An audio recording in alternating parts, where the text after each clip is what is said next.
Social media पर आजकल हम सभी बड़े ट्रिगर्ड हैं। एक आदमी ब्रॉड डे लाइट में अपनी वाइफ को पब्लिकली मार देता है और वहां कोई कुछ नहीं कर पाता।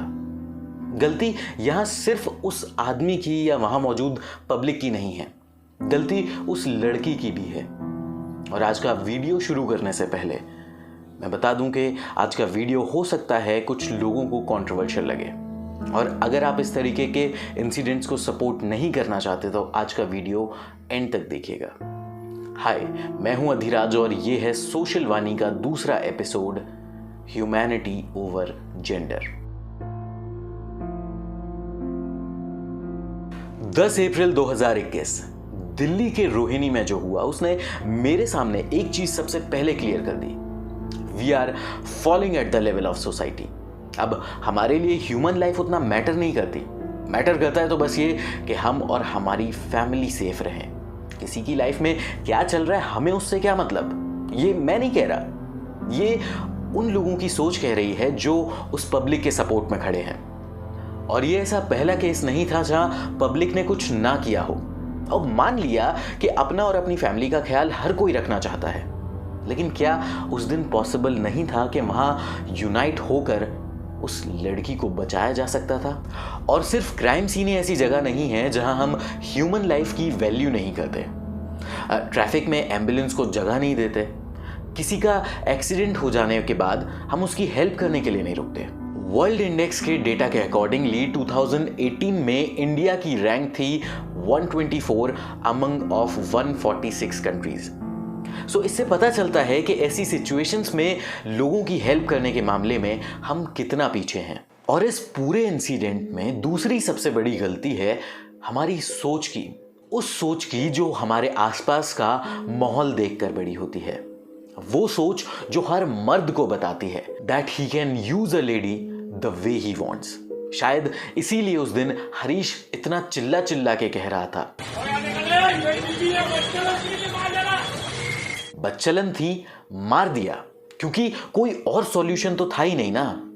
हमने कभी जानने की कोशिश ही नहीं की कि हमारा पार्टनर अगर हमसे दूर हो रहा है तो क्या रीजन है। हरीश ने कभी सोचा ही नहीं कि उसका वायलेंट बिहेवियर उसकी वाइफ को उससे दूर ले जा रहा था। और किसी को भी अपने पार्टनर से क्या चाहिए होता है? अंडरस्टैंडिंग, सपोर्ट, लव और सबसे इंपॉर्टेंट रिस्पेक्ट। आज भी हमारी सोसाइटी का एक बड़ा हिस्सा मानता है कि औरतें जो हैं सिर्फ घर का काम करने के लिए बनी हैं। और शायद यही सोच है जिसकी वजह से जब भी कोई औरत आवाज़ उठाती है तो उसकी आवाज़ को 80% केसेस में मेल ईगो के नीचे दबा दिया जाता है। और शायद यही वो सोच है जिसकी वजह से दूसरों की लाइफ की वैल्यू ख़त्म हो जाती है।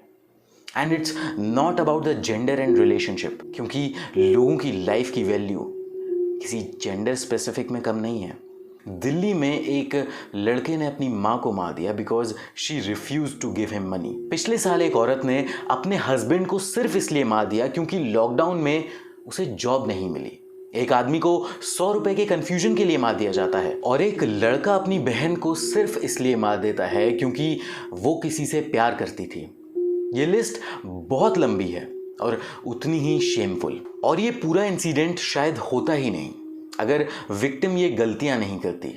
गलती नंबर 1, शादी के बाद जब हरीश उसकी जॉब को लेकर वायलेंस कर रहा था तो उसका घर छोड़ने से पहले protection of women against domestic violence act 2005 के अंडर उसके अगेंस्ट कंप्लेंट लिखा सकती थी। गलती नंबर 2, हरीश के अंदर के साइकोपैथ को टाइम से ना पहचानने की गलती।